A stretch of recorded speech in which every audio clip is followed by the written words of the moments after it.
taking a look at Class of 1999, another one from the Vestron Video Collector Series. It's number 14 in the line. Number 14.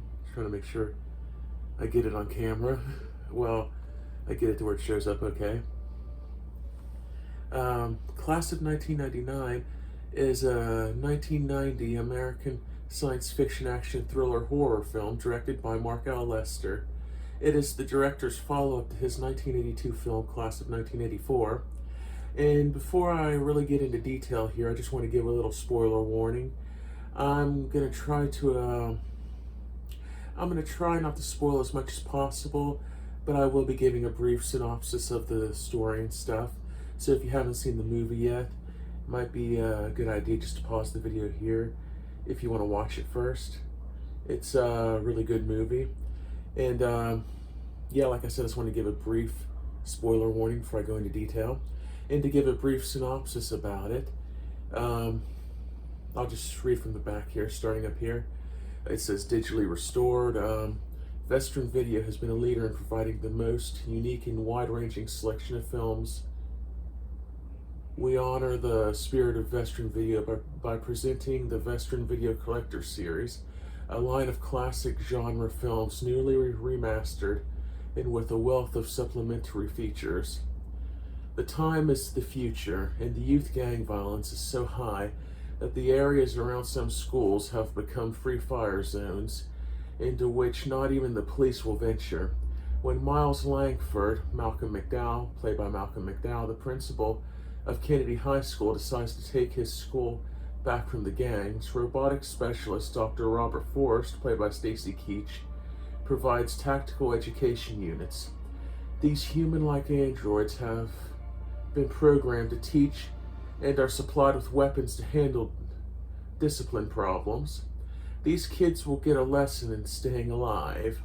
It's a very interesting movie. It kind of borrows from Escape from New York and Terminator. The area's gang violence in the schools in the movie have basically reached a boiling point, and the areas around the schools have been redesignated into what are called free fire zones. And the gangs basically control everything in the zones, and they're kind of their own little trying to think of the right word for it.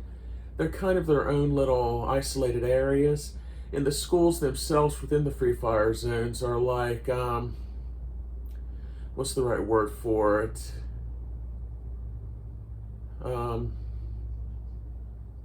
They're heavily fortified. They have walls around them with their own security force. And in the movie, as the kids come in to the school, they pass through metal detectors. In the school security, it shows them taking all kind of weapons and stuff from them. They're like their own little security camps, I guess, is the best way I can think to word it at this moment. And yeah, the security at the school basically run everything. They come in through metal detectors and stuff. And Malcolm McDowell plays the principal. In my opinion, Malcolm McDowell, he's one of those actors that automatically makes any movie he's in better. Other actors like that are Lance Henriksen, Stallone, Schwarzenegger, just actors like that who automatically make any movie they're in automatically better. And like I said, the free fire zones are basically their own little self-isolated areas where the gangs rule everything. And this company basically develops these cyborgs who look like regular people to go in and get the gang violence under control and teach at the same time. But things get quickly out of hand, and that's where the elements of Terminator come in. As toward the end of the movie, their skin gets blew off or burned off in various ways, and you can see where they're really robots. And it is very reminiscent of Terminator. Going into this movie, I'd never seen it before, so I didn't know what to expect. I found it very good. I found it to be a very, very good movie. All the people in the movie, you can tell, well, it was made in 1990, but it's got that 80s vibe to it, if that makes sense, where everyone's got big hair and wear colorful clothes and stuff from that era. I just found it to be a very enjoyable movie. Go ahead and take a look at the movie itself here. Comes in this very nice reflective slipcover.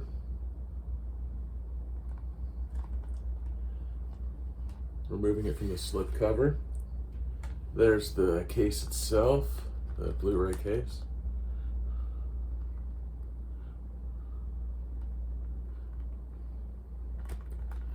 Take a look at the inside. There's the disc. You can kind of see, I believe that's the gym teacher in the movie. You can see where part of his face is kind of burned off there, and he's a cyborg underneath.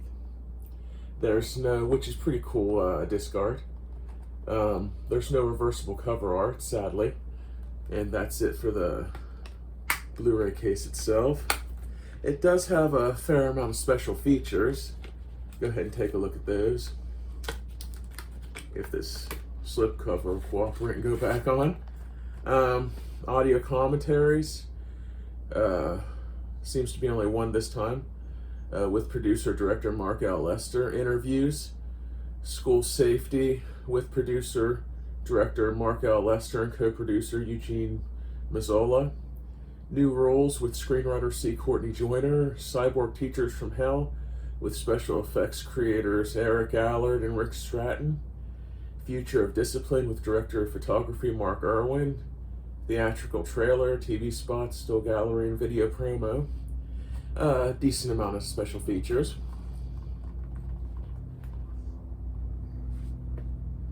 The picture and sound quality were really, really good in my opinion. Definitely a good remaster. Sound quality and picture quality were really good, like I said. All in all, it's just a good, solid, well-rounded release by Vestron. Really good movie. Like I said, I'd never seen it before when I first watched it here here recently, a few days ago when I got it. But turned out to be a really, really good movie and enjoyable watch. I give it 5 tombstones out of 5 for the rating. And overall, it's just a really solid release by Vestron, like I said, and an enjoyable movie. Just trying to think if I covered everything. I hope I did, and I apologize if I didn't. I'll be happy to answer any questions or comments you guys may have down in the comments section. And I hope you enjoyed the video, and I want to thank you for watching. And also, my first 2 review videos, you may have noticed that I had a green screen up for background effects, and this time I'm not using it. And the reason for that being, with my last review for Maximum Overdrive, I had a really good video segment edited to play in the background on the green screen with clips of the movie and stuff. And like with the video before that, all the clips were muted and stuff, there was no sound. But for some reason, it kept getting flagged, and it just kept getting flagged. And no matter what I did, how I tried to edit it, it wouldn't upload until I just cut the video clips all together and just used a picture for the green screen in the background through the whole video. And that was kind of a disappointment. So I figured this time around, I'd just do the video without a green screen and just see how it went. Which, it's not all that bad. Just got the movie posters in the background. And I just wanted to give a brief explanation why the green screen was gone. Again, I hope you guys enjoyed the video, and thanks again for watching. Thank you.